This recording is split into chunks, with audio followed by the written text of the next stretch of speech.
Yeah. So we are here at the St. Andrew Anglican Church. Yeah. And this is a really old building, as you can see. They have all kinds of programs and stuff, but we would like to find out some details of this church.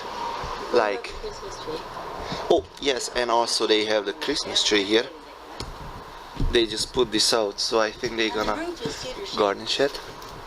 I'm sorry? The roof is cedar shakes. Yes. I Wow. used to live in a house with this kind of finish on it. This is It's a very antique building. Yeah, well, the house I grew up in was over 100 years old. But it had a cedar shake finish like this, and it was exactly this color. Muggy brown. Hey, Yeah. here's the cemetery. We'll go see who lies in hallowed ground. And look, there's an old barn over there. Oh, That an must old be barn. you know? Interesting.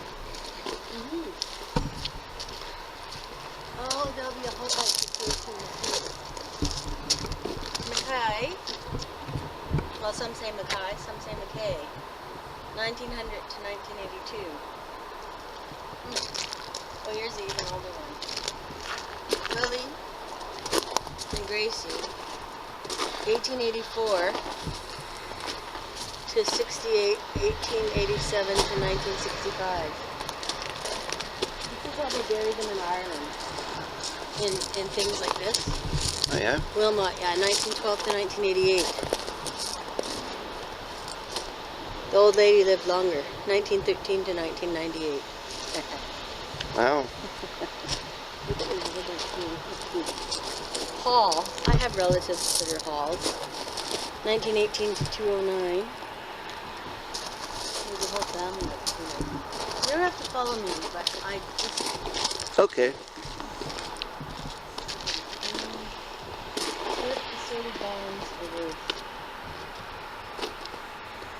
Caputo. That sounds Italian. Oh yeah, and all these little ones are Italian. The French over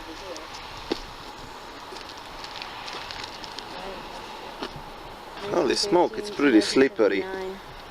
1911 to 1980. These are all old graves. Yeah, old people. Holmes, Gordon, Marion. Good thing I got like good shoes on. Yep, be careful. I've never seen one like that in a cemetery. Have you? Hello, that one was 24 bucks. Now that is a So really that's fairly new. awesome two-piece of rock. Yeah. Oh, and this one's got bushes on top. 1930. No loving memory. 2004. The 2005. Wentworth Jones, K.A.N. What the heck, you can read it. Let me ask you a question. Yes? Well, how does it make you feel when you see that people are just laying here in their graves?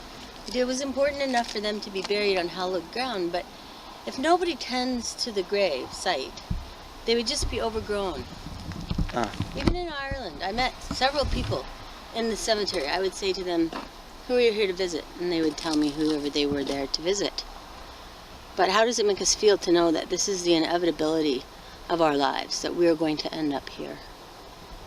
Yes.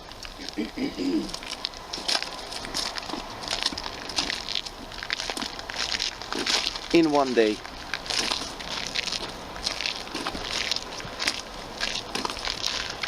Well, I don't believe that this is God's people. Sorry. I believe in the resurrection. Yeah.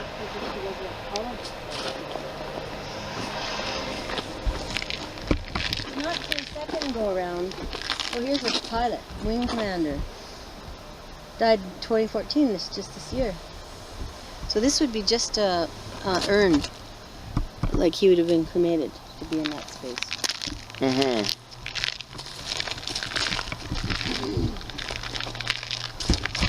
Superintendent, here's the RCMP, 1999. Oh my. So how old would he have been? 1909? Oh, he would have been an old guy. 99, I was yeah. I was 7.5. Yeah.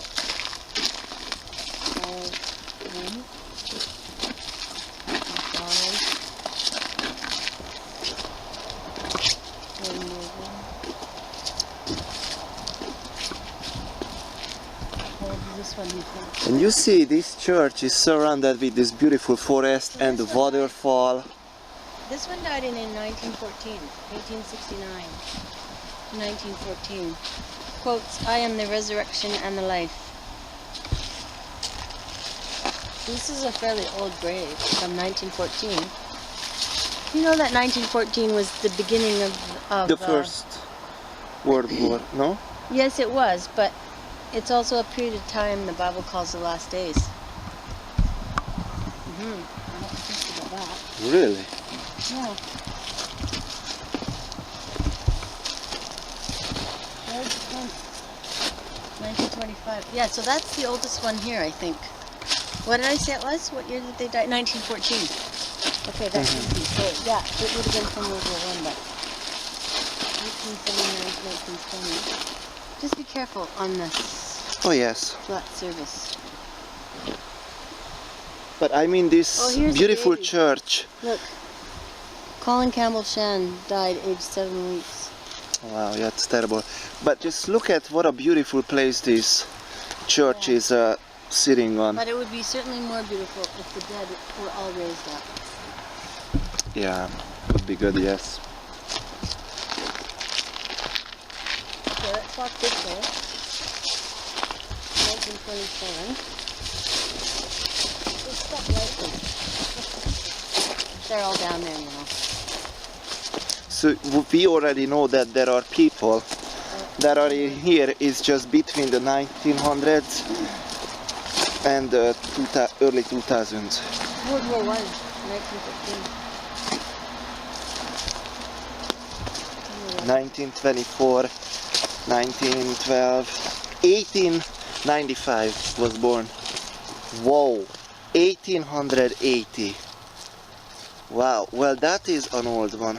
Well, what's the date of death though? 1948. Oh yeah, but you see that one died in 1914. Ooh, So I think that's the oldest Look, one. this is the most youngest one. 18 years old. Yeah, but there's quite a few babies here. Look at this one was only 2 days old, died in 1950.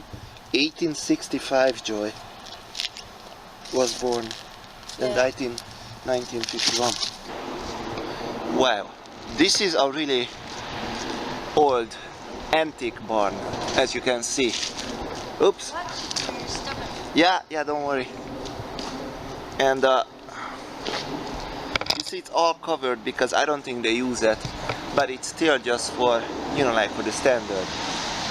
So it looks more, you know.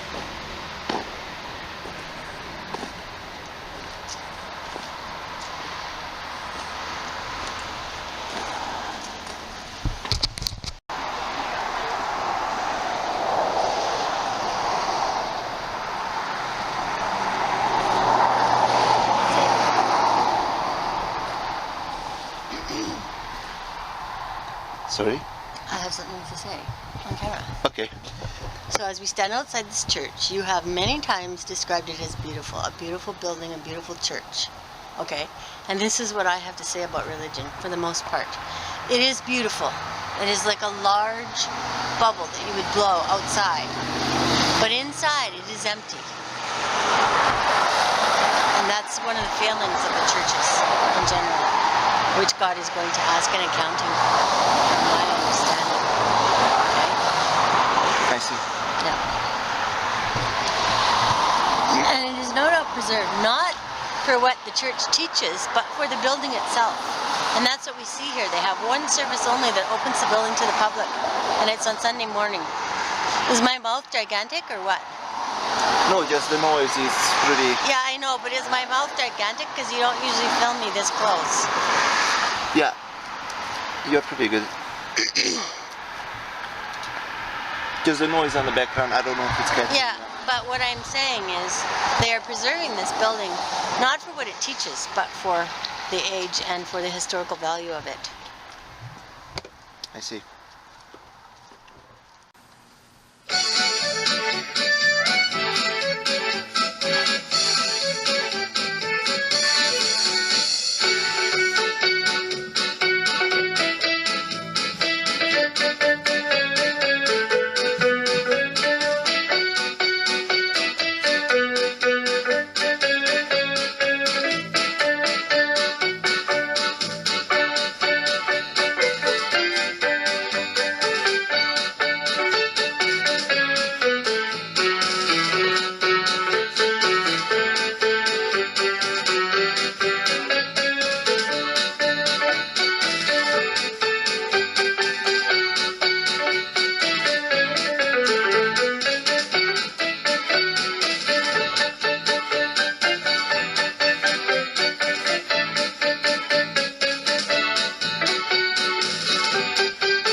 Site of Father Pandol's mission, restored 1958. Wow, and that's how many people have.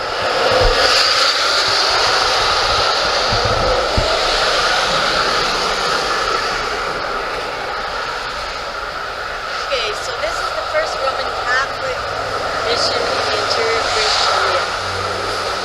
Within the Okanagan Valley, the mission was the first permanent non-native settlement. So Charles Marie Pandolzi, we have a street named Pandolzi, anything named Pandolzi, and even the mission is named after him. This site was restored in 1958, designated a provincial heritage site in 1983, and operated by the Okanagan Historical Society. Hmm. Did you charge admission? We probably can't get into any of the buildings right now, I would suspect. So this is there's a chapel and a root house here.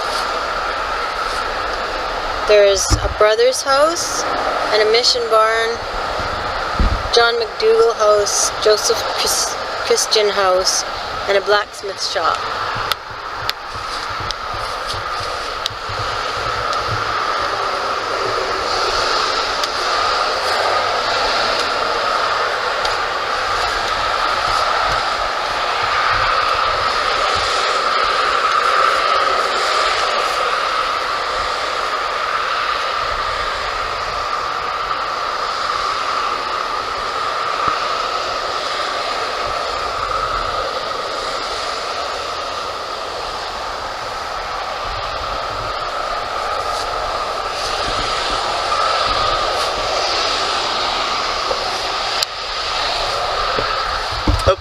So we have already some information. Let's talk about this. Founded by the Oblates of Mary Immaculate OMI in 1860. Can you read that for me, please? Yeah, the Father Pandozzi Mission and Museum site was originally called the Immaculate Conception Mission, so it's a Catholic church. The preempted 160 acres were registered on November 30th, 1860, with Magistrate William George Cox at his office in Rock Creek. Thus began the first permanent European non-native settlement in the interior of the Crown Colony of British Columbia, now known as British Columbia. In the late 1890s, the mission headquarters were moved to St. Louis Mission in Kamloops. In 1902, the 2,500 acres once owned in the Oblates of Mary Immaculate were sold to the Messrs. Gruel and Fassot, who in turn sold to the Kelowna Land and Orchard. So KLO is Kelowna Land and Orchard Road in 1906.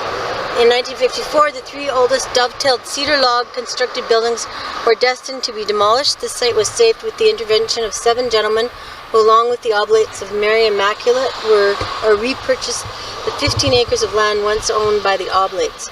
Today, the mission property is owned by the Bishop of Nelson, a committee under the direction of the Okanagan Historical Society lease, and look after the operation and maintain the 4-acre site. So this is just 4 acres that is left, and they have preserved the buildings, basically, that they could, that represent what this man, who is Father John Charles Felix Adolf Pandozzi. So he was born in 1824 near Marseille, France. Along with other missionaries, he set sail from France on the ship Zurich. They arrived in Washington Territory in October 1847. Father Pandozzi was ordained on January 2nd, 1848 at Fort Walla Walla in the Oregon Territory by Bishop Augustine Magloire Blanchette. Father Pandozzi administered to the needs of the Catholic congregation throughout the province of British Columbia for 32 years. Father Pandozzi passed away on February 6, 1891 in the arms of Penticton First Nation Chief Francois. Now there's something to do some research on. The First Nation Chief Francois. That would be very interesting. We could go to the Native Band headquarters to find out about him, who he was. I see. Yeah. So we've got some company. Yeah. So this is probably a bronze of. Just trying to This is speak louder. probably a bronze of Yeah. Father Pandozzi, I would imagine.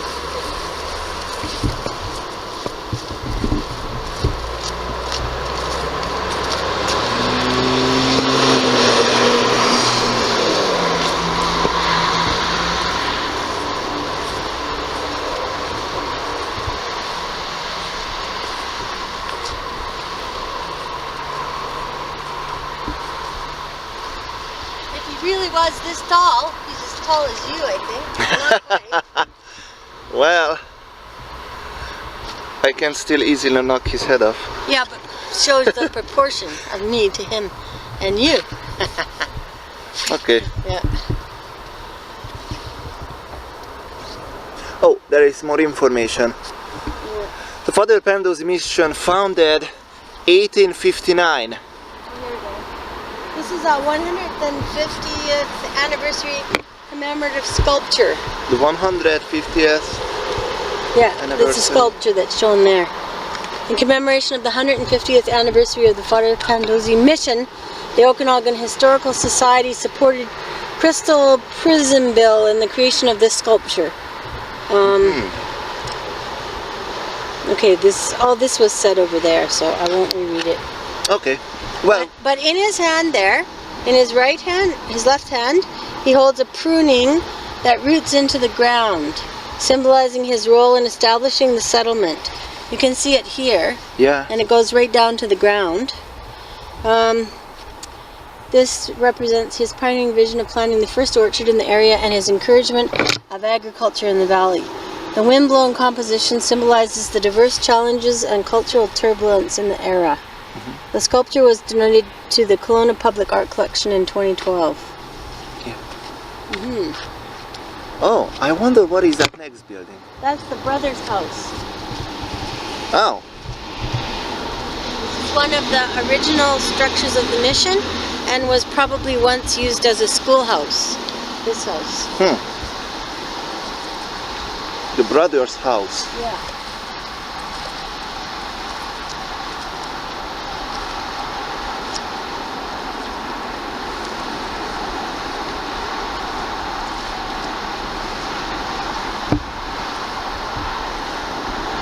Okay, so this is the third original building. It's cedar and it's dovetailed log building with a gable roof. So Mike, if you look at the construction, this is the dovetail. So it goes like this shape here, and then this interlocks. I know this from my dad's wood building. You can see the two pieces interlock. If you look at this side, they come this way. So this is a very strong building. It's made of cedar. We don't have many cedar forests left here, so obviously they were here, but they cut them down in order to build, and then they planted farmland and fruit trees and so on. But this is an original construction from whatever, 1859 or something that they said. It says the Lay brothers worked on the farm looking after the orchard, growing vegetables and raising cattle. Father Richard is credited with planting the first apple tree in the Okanagan Valley. Over the years, brothers Cyril, Verne, Felix, and Joseph are credited with looking after the vast 2,500-acre ranch that the Oblates acquired between 1860 and 1902. Wow, 42 years. Yeah, Small. yeah. And over here, we can see the Christian house, Joseph Christian House, built in Ellison in 1890 by David McDougall for fruit and cattle farmer Joseph Christian, moved to its present location in 1970. And that house is right there. So this is the next one. We will inside, Mike. But if you can take a picture looking through the window, if you can see the different, you'd have to get right close because there'll be a glare. Hold on a second. You might try from the other window, it might be better. I don't know. Hold on a second. I'm gonna do this.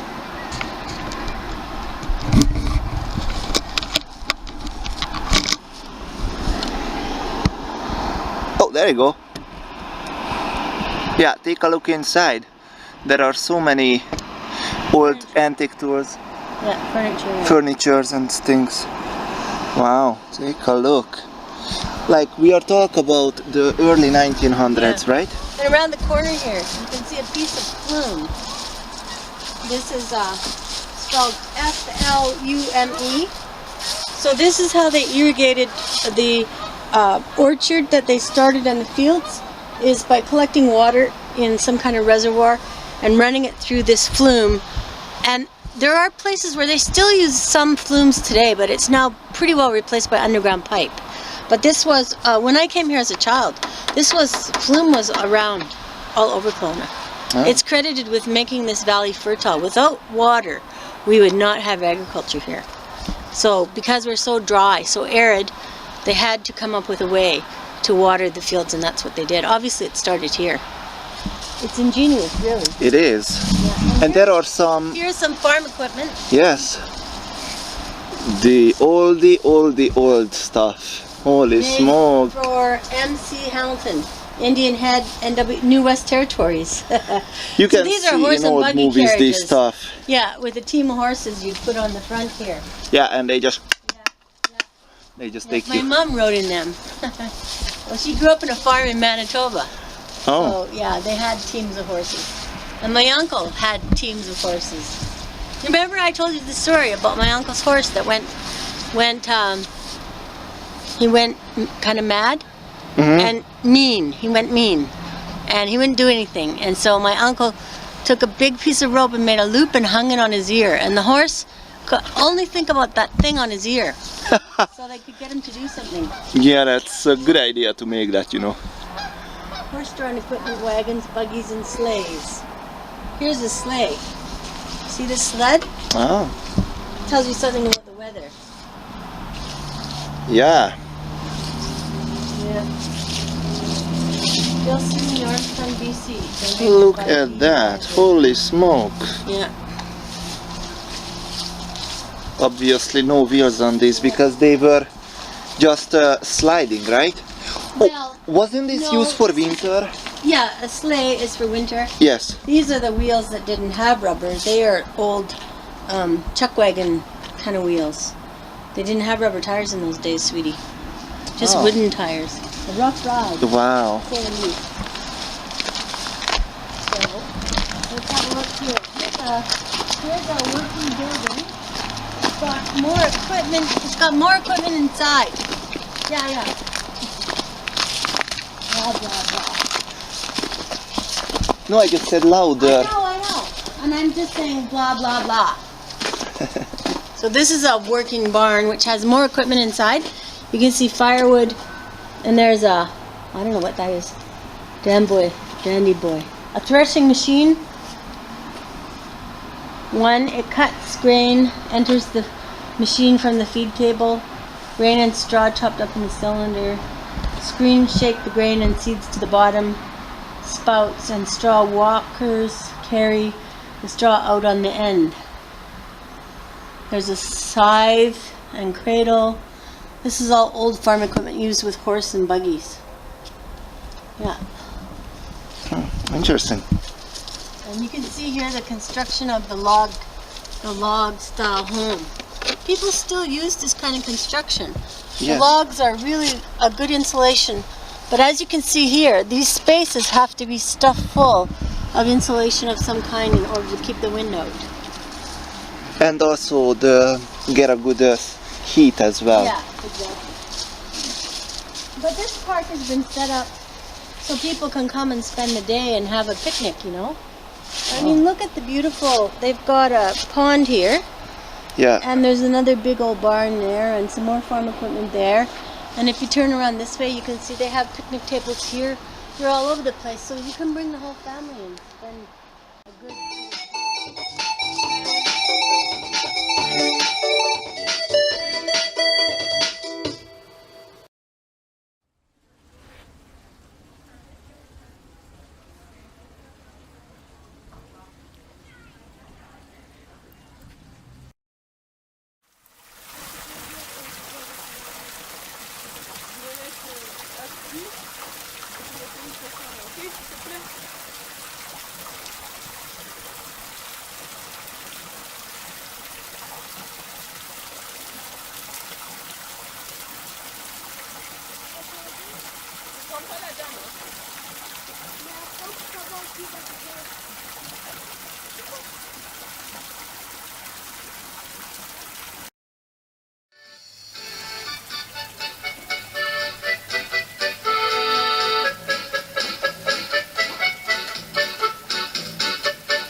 We're going to go inside this building here.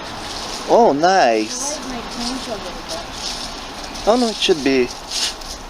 Okay, but this is again the log building barn. And there's more farm equipment in here. This is for haying. It says it's a hay knife. Oh yeah. And you can see there's a seed planter and a garden seeder, and Wow. no doubt the farm equipment was laying around people's farms doing nothing, just rotting in the field. Yeah. And they've accumulated it. There's axes and shovels and various implements hung up on the wall. Scythes and farm equipment. So you guys see, this is an amazing historical place. It is. And it just amazed me because this is the first time for us as well to come here and to see this really awesome antique stuff, like covered, and the construction that they have back then. It's just really strange, you know, to look 154 years back, comparing today what we have. So this is actually the barn. It was located about 500 feet south of here, but it was relocated to its present place. So this is actually the barn, actually the logs that they built. So you can see how durable those logs are. Yeah. Even though there's big spaces between, but the logs themselves are very durable.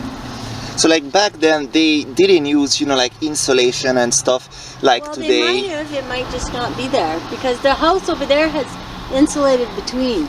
Maybe they used straws or For something. a barn, it might not be as important, you know, It could be. as for a house. But you can see all the houses have all the cracks filled where people were living, right? Yeah. Well, I mean they should, because they So would here we are outside. Here's get really cold. some Oh, more and farm look at that. equipment. Maybe we Okay, can yeah, go we can go up. up on That's this the as well. loft of the barn. Wow.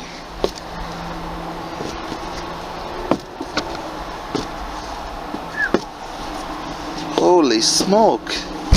Good thing these things are I stable. think the stairs are new. Oh. Newish. Newish. Oh yeah, that's where they would keep all the hay. And they have other implements here, like an old wood stove, and there's a table, some kind of pharmacy equipment, and this is a collection of old things. Yeah. Yeah.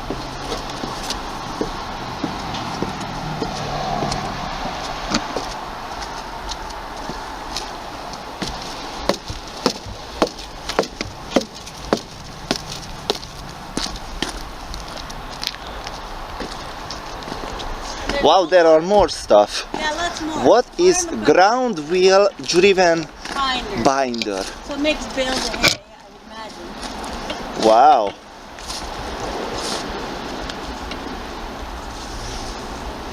It's just incredible, isn't it?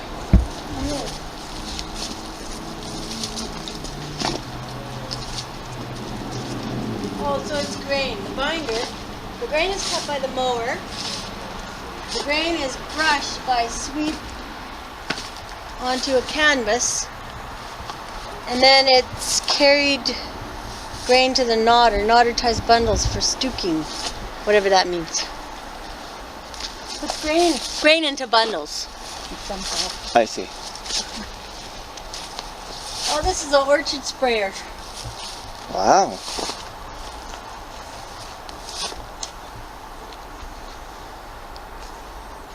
Yeah, it's just really awesome. Honestly. And look at these huge trees. That is... Wow. I barely can lift it up to see. There's a bridge that crosses over. There's a bridge? Wow. Oh my.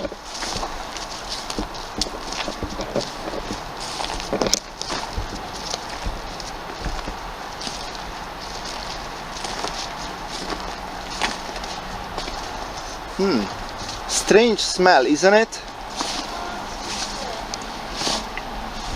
Wow. And you can also see like there are more things here. Joy, can you tell us about that? Well, that's barn equipment. Barn equipment, I see. Well, barn equipment. And we just about the end of the fall as well. Barn? Fall. The end of the fall. Because the leaves had fallen down and they rotting on the ground. Okay, we're just crossing on this bridge, which is I think just connecting the historical museum one place to another. It's a good, really good idea to, you know, get to know more about this beautiful city, like what was on the past and what's on today.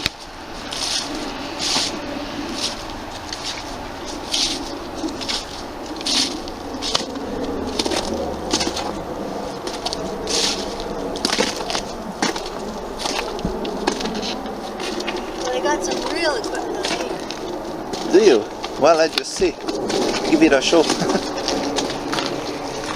it's very easy to Oh, Yeah. wow. Yeah.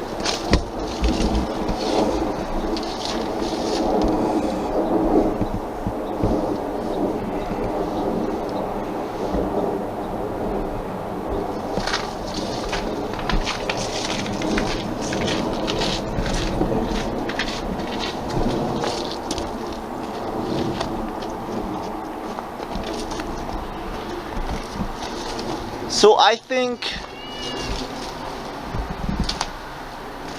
that's about it. That we can just get to Yeah, know. well, there's that other house. But yeah.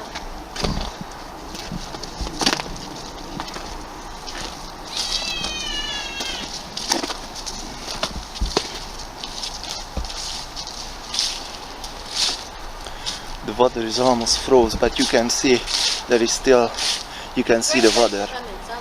You know, for picnics. I'm sorry? It's a great place to come in summer. Yeah.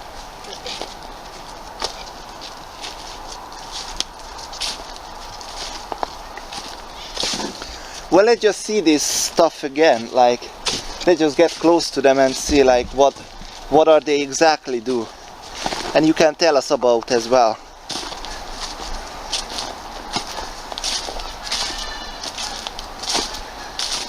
Oh, geese! Black blue. Black blue. I like to make fun stuff.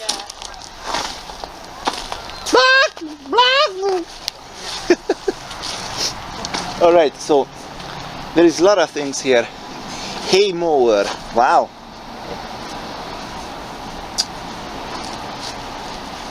Well, there is something that is got more information on.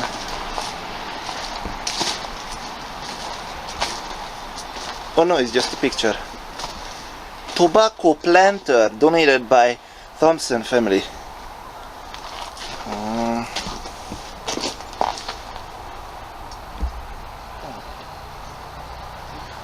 Well,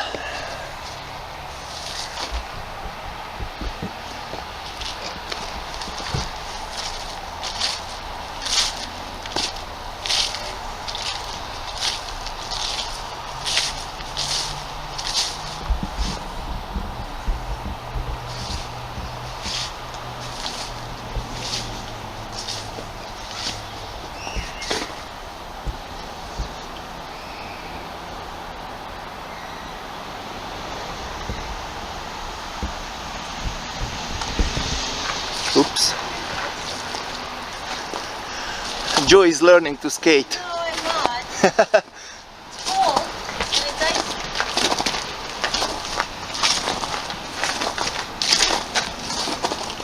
icy. Okay, so just tell us about like what did they tractors. use? That's a Massey Harris tractor, 1940. And they use just for the fields or something else as well? I don't know. It doesn't say. Massey Harris tractor, 1940. Wow. 74 years old. That is an old one. Yeah. That's when the World War II was about 1 year in, because it started in 1939. That's a blacksmith shop right there. So they would do all the welding and anything to do with metal would have been done there. Right, I think. Yeah. That's precisely what the top there.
there is something.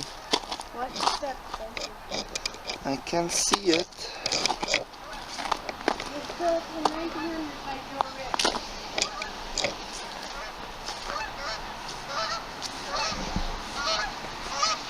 The Okanagan Power Club.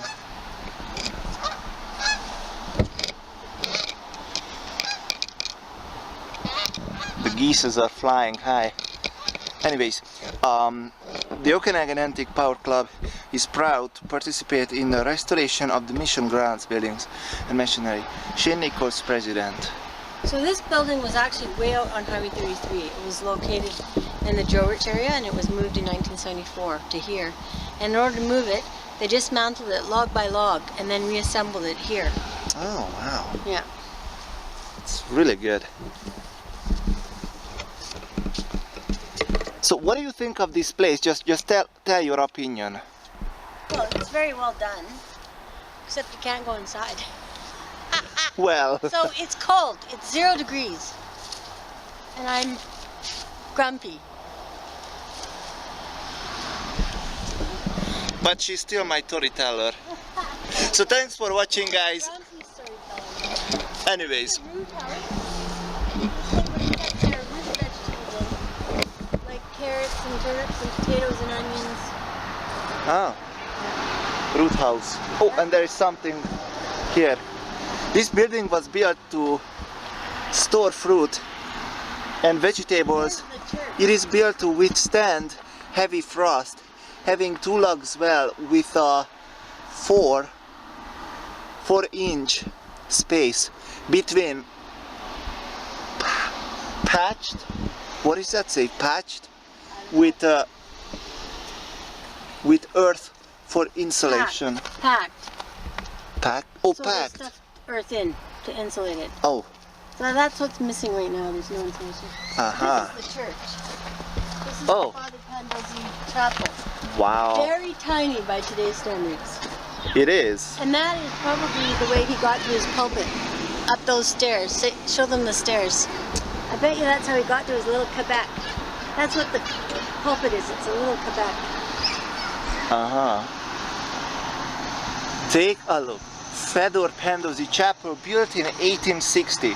So this is 154 years old church or temple. Yeah. So this was restored by the Knights of Columbus, which is a Catholic organization which John Grant belonged to. That was Jane's husband. Wow. And that, no doubt, is still the Immaculate Conception Church over there.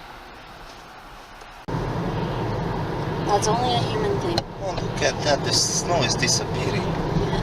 So you see a barn like that in natural decay. What they've done there is collect together a whole bunch of original buildings from all over Kelowna.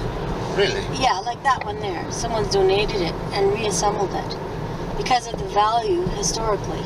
And so it's also been approved by the government as an honorable historical site worthy of seeing because it gives the background to this community. And one of the most important things that that site did was the irrigation system that we still have running today. Our water and our lives depend on it, and our valley is spread out in a very dry area. We wouldn't be able to have any human habitation here if we didn't have the water system that we have. And so the credit really goes to that missionary, Catholic missionary, who established that, Father Pandolzi. See. Yeah. So, Whether we like it or not, what did you learn today about well, whether this we like place? it or not, we owe a great deal to religion and to Western culture, and the Bible go hand in hand like this. So you may have learned the Bible maybe kind of against your will or not. It was forced on many people in schools and so on, but in order to understand Western culture and Western civilization, one needs a knowledge of the Bible. That's it. That's what I have learned. No, what have you learned, Michael? No, I just am saying, what did you experience from this tour? Well, you too. What did you experience? Well, all the tools that they've been using in the past, all the That's the construction technology. work. That's Yes. the technology. I mean, we're using computers today. Yes. But those tools are indications of technology. And you Exactly. even see that among the animals, like crows will use a stick to break open nuts and fruits and various things. Yeah, it's really Chimpanzees interesting, use yes. tools. There's lots of animals that use tools, but none that have religious devotion of any kind. They educate their young, they discipline their young, they feed their young, but they don't teach them religion. That's completely human. So for me, that shows that we have a need to know our Creator. Look in the field there; it's full of geese. Wow. The geese, they don't fly south; they just stay here. Now here's another old church that we should go into one day. I don't know the story of this one. We can check it out. But I know people who've gotten married here. It's quite a pretty little church. We'll just drive in and see this. This is a heritage building as well. Just stop for here, Yeah, I like, will. what is that say? Benvelin Heritage Park. Yeah, Benvelin Church and Reed Hall.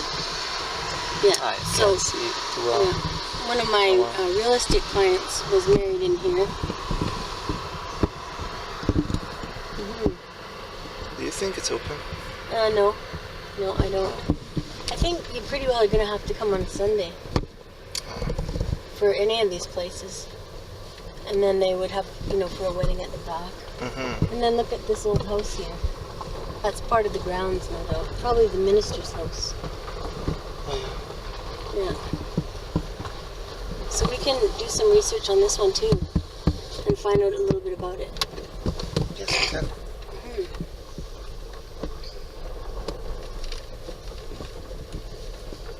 So you can probably take a pretty good picture of the church there. Yeah, just stop.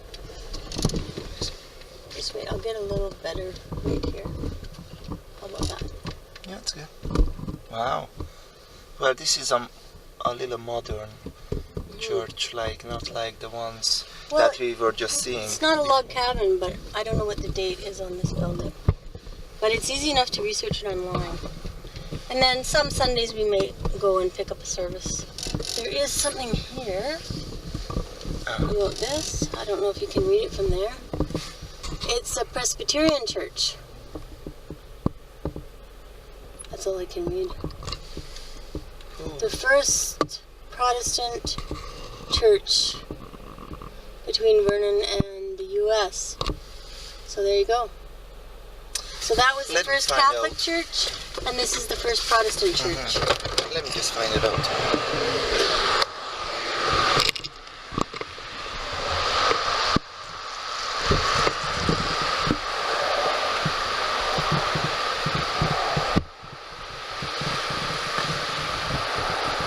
Okay, we are here today just for a short episode and we will get some more information.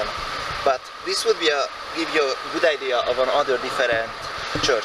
So this is called Benvelin Heritage Church, the Bethel Presbyterian Church, the first Protestant church between Vernon and the US border.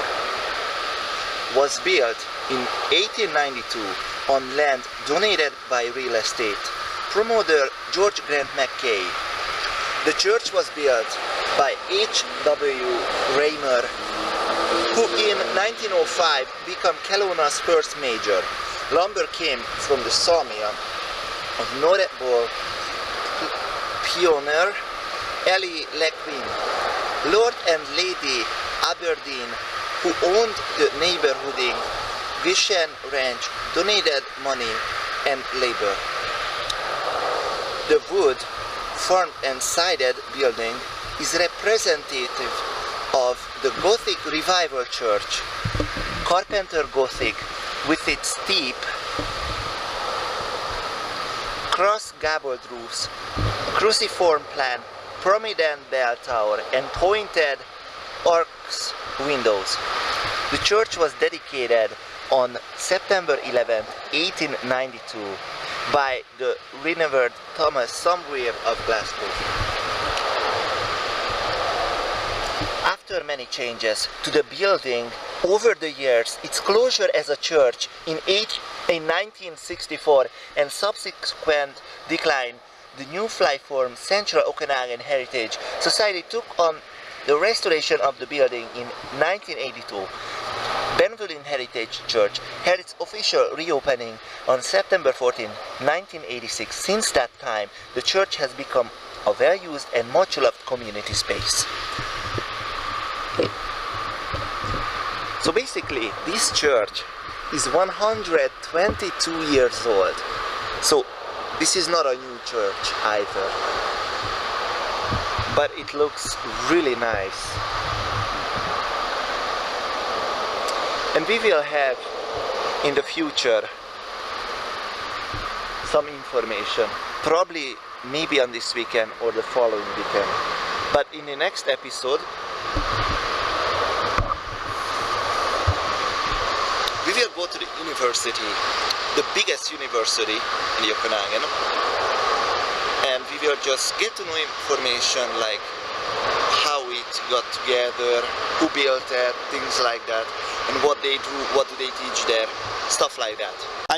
I'm sure a lot of people enjoy this show and this tour, and you can come here anytime to BC and see this beautiful nature, the beautiful historical, get to know more about Kelowna, because it's just really awesome, you know, to go to places and to see what you never believed or never thought about it, what they used here. And it's really good to compare as well, you know, like back then and now.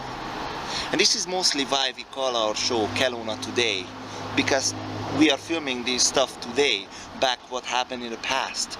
And we'll see, like, we go back to the 1860s, 50s, things like that, like the early 19th centuries, and you can just get to know. Thank you so much for watching us, and we'll see you soon. Take care. Bye.